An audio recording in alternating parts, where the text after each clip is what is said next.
presidente sorprendió con esta declaración en un país donde son asesinadas 11 mujeres cada día. El presidente dice que la víctima de la violencia de género es él. Escúchalo. Están retorciendo mis palabras y desde luego destruyendo la ley. ¿Qué autoridad moral tienen estos señores? Ya no puedo decir señoras porque también puede ser que sean magistradas. Y también una pregunta, todo lo que me dicen a mí, ¿no hay violación de género? ¿O el género es nada más femenino?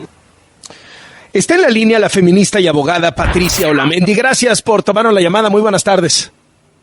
Buenas tardes, Carlos. Un placer. Bueno, ¿qué sintió Patricia Olamendi cuando escuchó esta declaración de López Obrador? Bueno, indignación, primero. Preocupación por este abuso tan grande de poder que hemos vivido las mujeres. E ignorancia. Está rodeado de mujeres y creo que ninguna se atreve siquiera a comentar algo con él cuando dice estas cosas pues tan lamentables.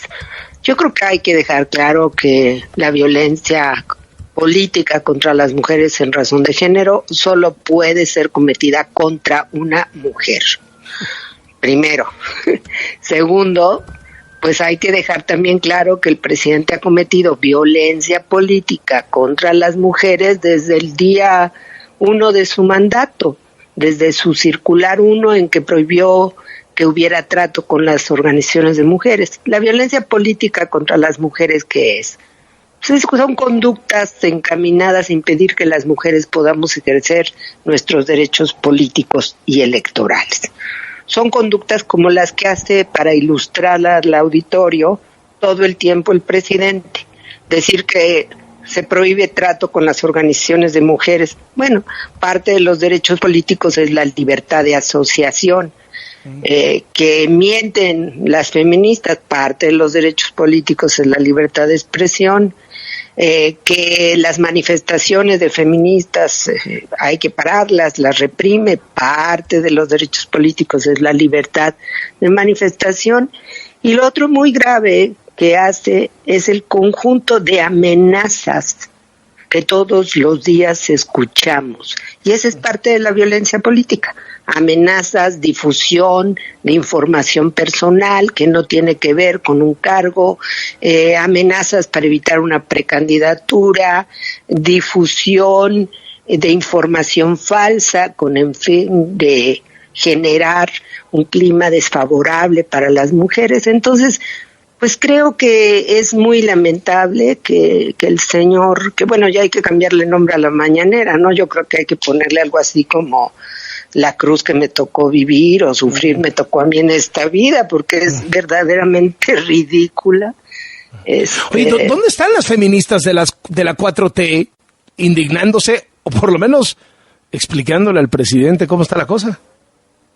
Pues yo creo que deben de estar guardadas, escondidas en algún lugar. ¿Están aguantando vara, a lo mejor? Como dice la del Instituto Nacional de Migración. Máxima. Sí, que aguante vara. También habría que pedirle al presidente que aguante vara. Lo que es muy lamentable es que el presidente mantiene este ambiente político totalmente negativo hacia las mujeres. Y bueno, tan es grave que toleran y permiten la propia violencia que se genera al interior de su partido contra otras mujeres, ¿no? Yo no sé si esto le beneficia políticamente o por el contrario es un boomerang. Pues no le beneficia, porque cada vez que él busca victimizarse ya de manera tan patética como lo hizo ayer, pues genera una reacción de burla, por un lado, de indignación por el otro, que es evidente que se ha dado, y por otro lado, bueno, tú dices qué es lo que está pasando, está calentando el ambiente para ser mucho más agresivo, qué es lo que está pasando. Y muy lamentable, y hay que decirlo, de las mujeres a su alrededor, que son incapaces siquiera de comentarle nada, pero que además se dedican a promover para que las otras mujeres no lo denuncien. Muy bien por el Tribunal Electoral, que obligó a modificar la decisión del INE, muy bien por el juez que otorgó el amparo, y yo creo que vamos a tener que seguir defendiéndonos, pues como siempre, buscando el acompañamiento en la justicia, que también ha sido muy maltratada. Patricia Olamendi, abogada y feminista, gracias por estos minutos para W Radio. Buenas tardes. Buenas tardes, Carlos. Un abrazo. Hasta luego. María, ¿qué tema nos pones sobre la mesa? Buenas tardes. Hola, Carlos, ¿cómo te va? Pues hay muchas decisiones incomprensibles que ha tomado Andrés Manuel López Obrador, muchas, pero quizá ninguna como haberle cerrado la puerta en la cara de Palacio Nacional a Ceci Flores, fundadora del colectivo Madres Buscadoras de Sonora, y con ella, Carlos, pues se la cerró a todas las madres buscadoras.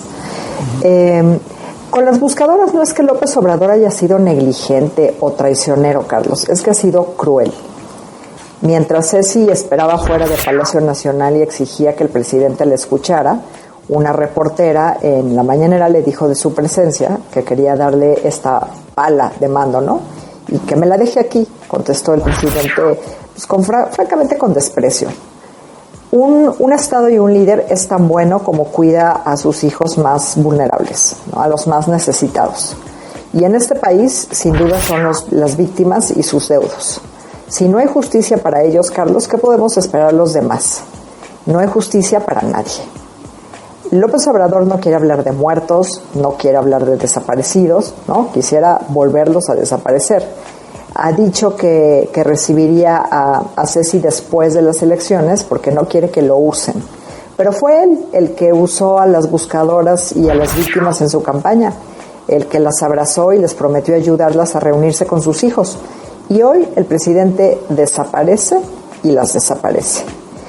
Pero Ceci Flores va a volver, Carlos. No se va a cansar de plantársele enfrente a un presidente que no la ve, ni de gritarle en el oído a un presidente que tampoco la oye.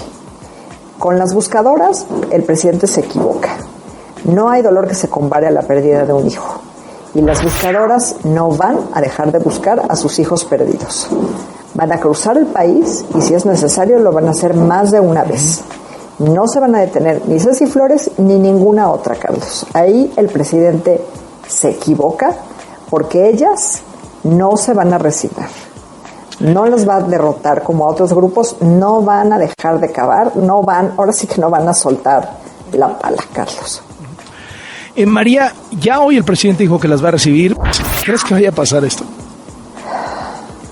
Pues no creo, Carlos, ya no hay manera de creerle, ¿no? Cuando él dice eso, Ceci Flores le responde pues, con la verdad, ¿no? Que es un asunto urgente, que no puede esperar. Y creo que este asunto, Carlos, rebasa el ámbito de lo electoral. Y estas mujeres, insisto, no van a detenerse, sea López Obrador el presidente o el que venga, como no lo han hecho desde hace muchísimos años cuando empezamos a tener la crisis de desaparecidos, Carlos. Las tiene que recibir y las tendría que recibir ya. Oye, María, ¿tú te imaginaste que López Obrador iba a ser así de cruel en el ejercicio del poder? No, honestamente no. ¿Qué crees que haya pasado? O sea, ¿qué crees que se haya transformado tú como observadora del poder? ¿Qué habrá pasado en la personalidad de López Obrador? ¿Así era siempre de mala persona?